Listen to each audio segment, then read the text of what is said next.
Gloria. Pa pa. Pa pa. So, how's your guys' night in so far? Well, you know they're just on the other side of the lake, so there's usually a tradition here on guys' night in that you guys try to yell your loudest and wake them up if they're already asleep. Okay. So on the count of 3, I want you guys to yell as loud as you can. 1, 2, 3.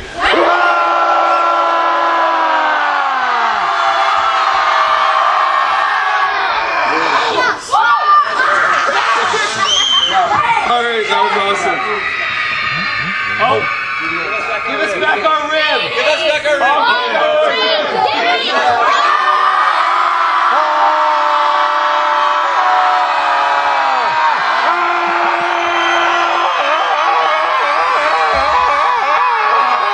Okay, that's good.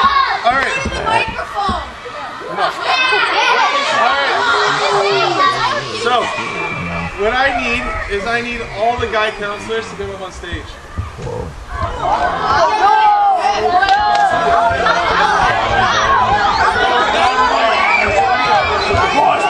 Not CITs.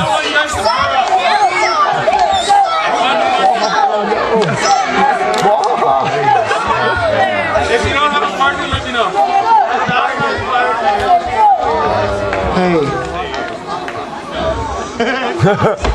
Okay. Alright, so everyone's got a partner? Alright, I want you guys to stand back to back and link arms. It's not gonna work at all. So when this is going, you guys are gonna get into a squatting position, leaning on each other, and you guys gotta stay up as long as you can. Alright? 1, 2, 3. This is bad.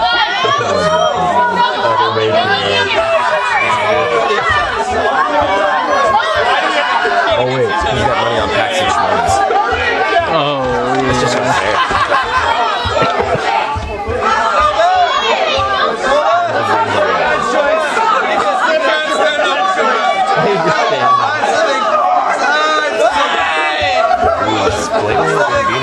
No, actually, I'm not sure about anything. You guys.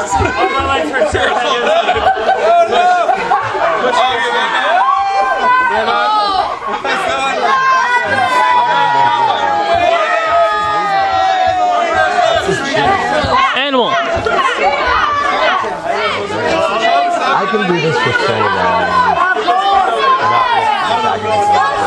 Oh yeah, I can do it. Oh, Balcor! Last 3 pairs. I don't know, Ben Bean's winning. I think they might get it. I think they're gonna win. Pax is losing it. He is. Pax is losing it. Well, that's what you thought earlier too. Yesterday. Oh, I thought he was gonna lose. He ended up winning it.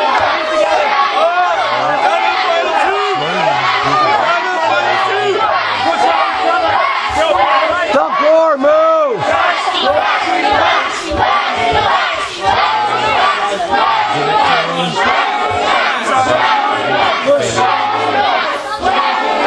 I don't know, Spital I think Spital's going strong still though.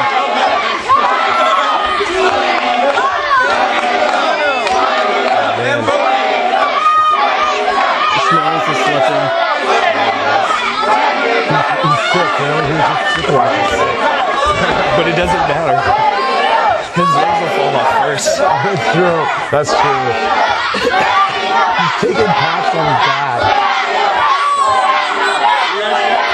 This isn't happening.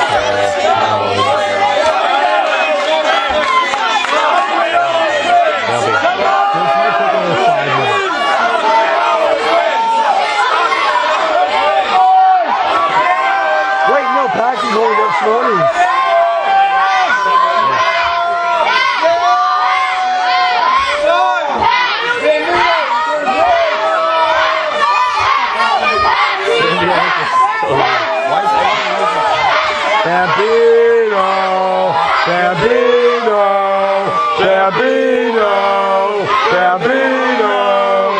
Bambino, Bambino, Bambino, Bambino.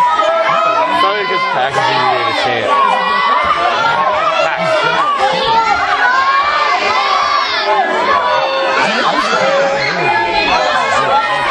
Oh, they're done. Sit down.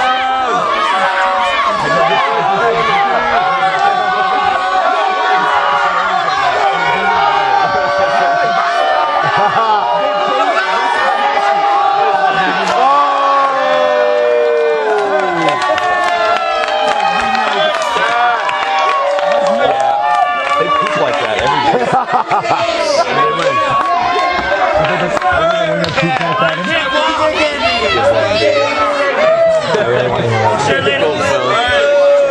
Here's my card.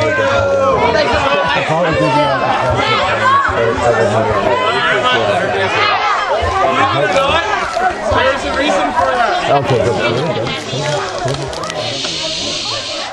Alright, so wait, as you guys saw, they had to be back to back and they had to lean on each other. No, sorry. It's called teamwork. It's called teamwork. And they rely on each other to keep themselves balanced and keep themselves up. And it's the strength of the pairing that helps keep them up for the longest.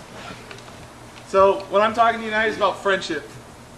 And about last summer, just before I came to Furwood here, I was on a trip with a bunch of men from my church. And so me and a friend, we went out hiking one night. And so it's about a 20-minute hike, just a little loop around. There's a stream through there. So there's 2 bridge crossings on this stream. We're walking along, we get to the first one, walk across, no problem.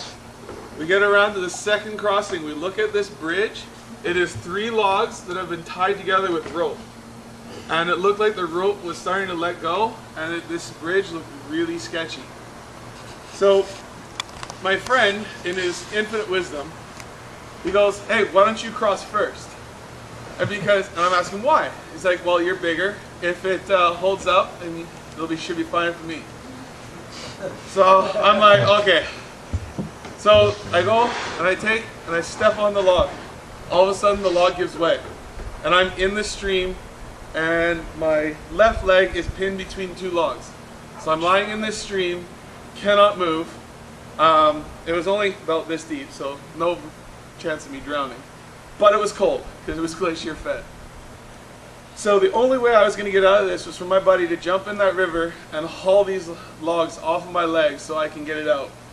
Luckily enough, he got in there, pulled it off, and I wasn't hurt. I was just a little sore, a little cold, but it was fine. So just like your counselors had to rely on each other, I had to rely on my friend to help get me out of that situation.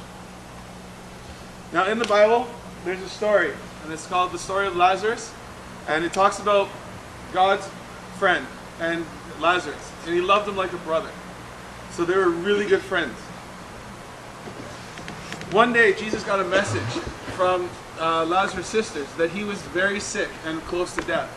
And so they asked Jesus to come and heal him so that he wouldn't die. But Jesus, he had other plans. He waited 2 days where he was, and then he all of a sudden, out of the blue, to his disciples, he's like, "Let's go to Bethany and see my friend Lazarus, for he is sleeping. And let's go wake him up." Now, Jesus really meant that his friend Lazarus had died. But he decided to say sleeping to his disciples to see if they would be able to pick up on that. Now his disciples, they were a little clueless at that point, so they just thought, well, if he's sleeping, won't he just get better? And so then Jesus told them, you know what, he's actually died. So let's go, and we'll go wake him up. Now, the region that they get to, in Judea, they were there earlier, and he was preaching, and they actually wanted to kill him. So it was now winter, and Jesus was in Jerusalem at the time of Hanukkah, the festival of dedication. He was in the temple walking through the section known as Solomon's Colonnade. The people surrounded him and asked, "How long are you to keep us in suspense? If you are the Messiah, tell us plainly." Jesus replied, "I have already told you, and you didn't believe me. The proof is in the work I do in my Father's name. But you don't believe me because you are not my sheep. My sheep listen to my voice, and I know them, and they love me. Or they follow me. I give them eternal life, and they will never perish. No one can snatch them away from me, for my Father has given them to me. He is more powerful than anyone else. No one can snatch them from the Father's hand. The Father and I are one.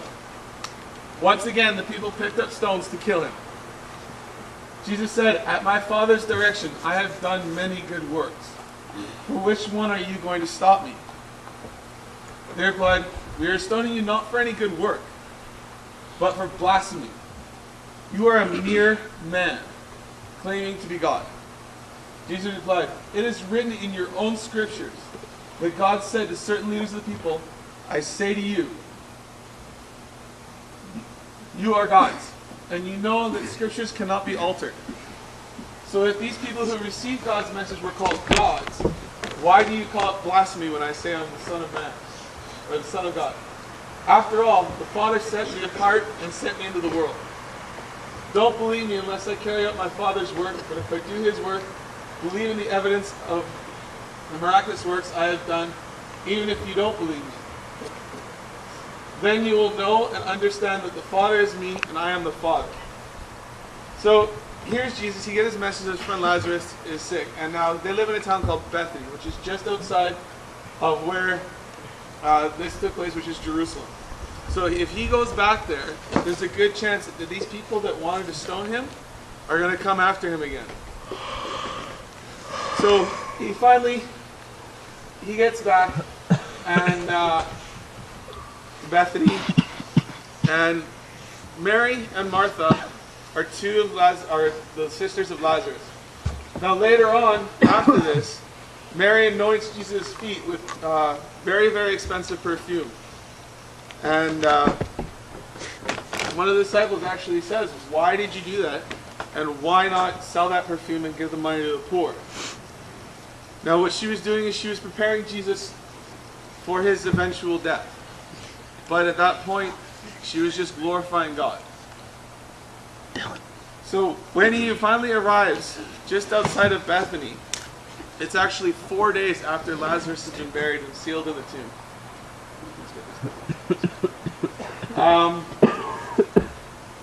So Mary and Martha have heard that Jesus has arrived just outside town. So Martha goes out and meets him. And she's like, "Why didn't you come sooner? You could have saved him." Because where Jesus was less than a day's travel away from Bethany. But in her, even though she was like asking him why, she knew that he was the Son of God and that he had a plan and that everything would work out in the end. So she went back home and told her sister Mary that Jesus wanted to see her. So Mary goes out to the place where Jesus was. Now everyone else there saw Mary leave. And so they were thinking that she was going to the tomb to start crying because she loved her brother that much. So when they realized that she had gone out to meet Jesus, they were all wondering why.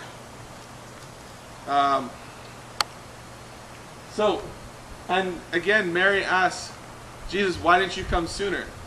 Now at this point, he gets frustrated with everybody because they're all upset over Lazarus. And they have so much disbelief in their hearts that he just gets upset at the fact that they're not trusting him. So finally he says, take me to the tomb where Lazarus is buried. So they're going along. And they get there, and Jesus says, "Roll away the stone." And Martha says, "You do realize that it's going to smell really bad when you open that tomb." Because, I don't know if you guys know, but when bodies and stuff decomposes, it stinks. And so it's a sealed tomb, there's no airflow, so it's going to stink in there. And again, Jesus gets really upset at everyone's disbelief. And so finally he says, roll away the stone, and finally they do it. And he looks into the tomb and he says, Lazarus, come out. Now, this would have been pretty scary and freaky for most of them coming out, because all of a sudden out walks this guy and he's wrapped in grave cloths. So this guy's wrapped from head to toe. He looks like a mummy. He doesn't have the arms out, but it kind of looked like that. So Jesus says, unwrap him. Take all the grave cloths off, let him loose. And they unwrap him. And they see that he's fully healed, he's not sick. He just looks like he did about a week before that, because it took about a week. So basically, Jesus says, have faith in us, in everyone. And later on, he talks about our friendship with him. And he says, this is my commandment. Love one another in the same way that I have loved you. There is no greater love than to lay down one's life for one's friends. You are my friends if you do what I command. I no longer call you slaves, because a master doesn't confide in his slaves. Now you are my friends, since I have told you everything the Father has told me.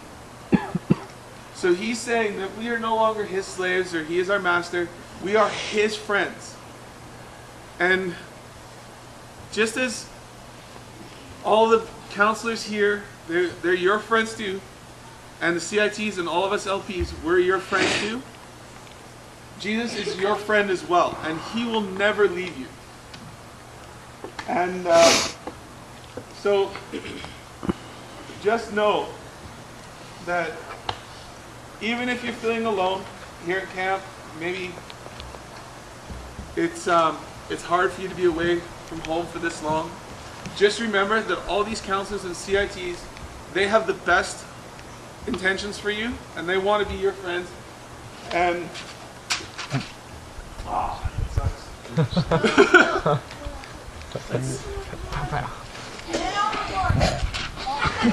Apparently it's windy out.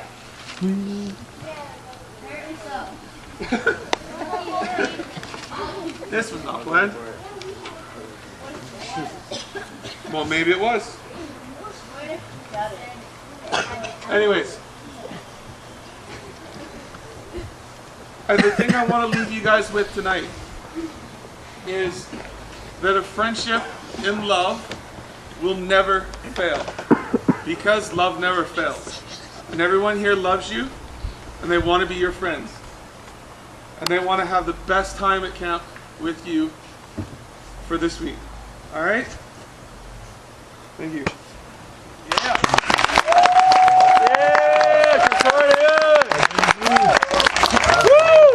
My boy! Good girl! Tyrell! D-Sauce! And that was Concordia. That was solid. want to straighten out.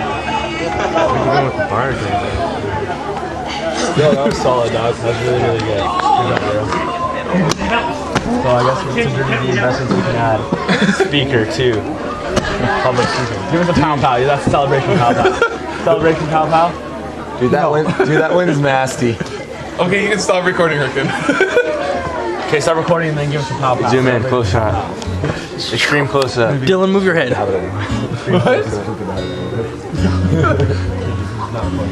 Drill. Lines. You gotta turn it off. You gotta see the pow pow.